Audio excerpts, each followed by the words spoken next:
Well, Mayor Eric Adams delivered his 2025 State of the City address Thursday at the Apollo Theater in Harlem. The mayor touched on a series of topics such as affordability for New York families, housing, and homelessness. Joining us now is Mitchell Moss, professor of urban policy and planning at NYU's Wagner School for Public Service. Welcome. Good to see you.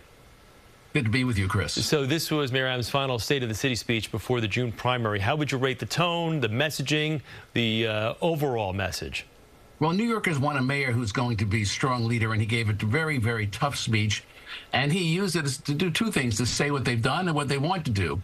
And the focus, of course, is public safety first. That's what helped get him elected in 2021. He also focused on the need to provide much more mental health services. This is something the state legislature has been completely lazy and inept at dealing with, which is to allow people who are not necessarily psychiatrists to take people into mental institutions or to take emotionally disturbed people off the streets where they're a threat to themselves and to the public. So let me ask you about that. He announced a $650 million investment to support people experiencing homelessness or severe mental illness. How is that, I guess, going to change? What's that going to look like now when one of the #1 issues here, at least in New York City, is the fact that you've got this mental health crisis below ground? Well, I think two parts. One, the HUD, the federal agency, has said that homelessness across the country went up 18% last year.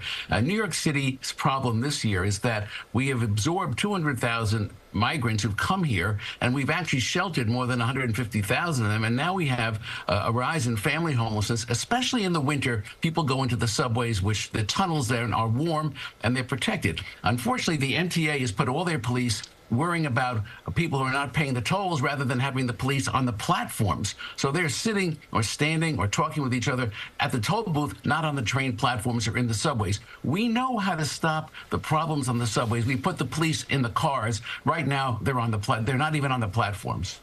So, Mayor Adams was hoping that state legislatures will help pass a law to make it easier to forcibly hospitalize people that are deemed mentally ill, which has been obviously something they have not been able to do up to now. How difficult is this going to be for the mayor to accomplish this?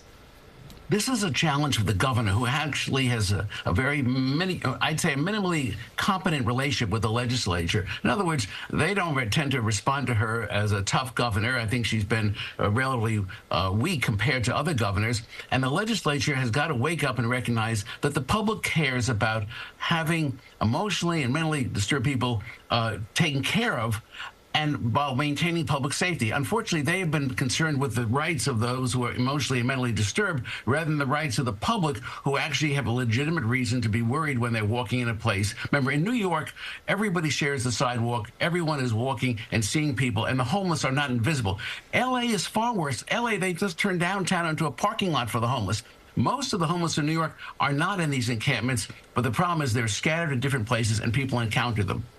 We talk about the mayor again, under obviously quite a bit of scrutiny. He's facing a federal indictment, a crowded mayoral race. It seems as though every other day there is a report of the feds, bringing down more charges potentially. Do you think he's done or continues to do a good job making his case to voters out there who may now be thinking this may not be great moving forward, considering what he's up against? Well, I think the mayor has done something which is shocking, which he's cleaned house. He has a new police commissioner, a new school chancellor. He's a new first deputy mayor. Actually, the first team they brought in has been replaced by a better second team. And this is not unusual. It happens all the time in football. When Tom Brady came in, he was replacing a kind of a very mediocre quarterback. I think it's important that the new team is actually doing a great job. Unfortunately, the mayor has been tied to some of his old guard friends of Northern Brooklyn, and I think that's been a burden he's carried. But I think if you look at what's happening, New York's private employment is at a record high. People want to work in New York, and we have a much, much higher rate of people coming to work than other cities. I think Drew Bledsoe would beg to differ with your assessment of who Tom Brady replaced, but that's neither here nor there. Mitchell, thank you. We appreciate you taking time. Good to chat with you. Thanks very much. Okay. For more information on Mayor Adams' State of the City address, visit our website, cbsnewyork.com.